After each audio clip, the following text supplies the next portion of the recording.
الحق.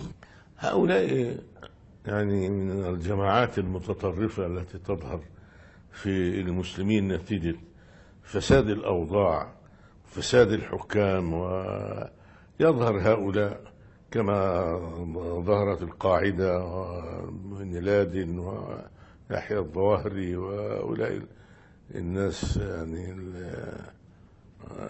الذين ظهروا. هؤلاء من ضمن هؤلاء يعني جماعة داعش، اللي هي جماعة يعني الدولة الإسلامية في العراق والشام. هذا معنى داعش، يعني داعش الدولة الإسلامية في العراق والشام.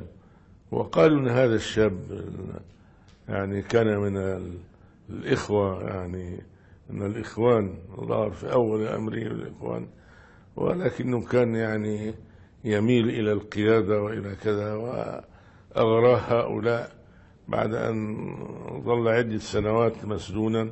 خرج وانضم إلى هؤلاء، وينضم إليهم بعض الشباب، حتى بعض الشباب أعرف من قطر يعني من غير العرب انضموا إليهم، أنهم يعني يقولونهم أنهم تقاتلون في سبيل الله وتقاتلون الكفار ويكفرون المسلمين ويقتلون من أهل الذمة من لا يستحق القتل. وهذه المشكلة الكبرى.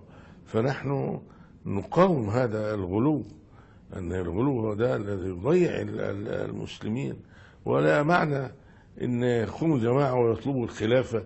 الخلافة لا تأتي بهذه الطريقة، إنما تأتي حينما تتجمع مجموعة بلاد إسلامية تحكم بالشريعة وتميل إلى الإسلام، وتريد أن يجتمع بعضها مع بعض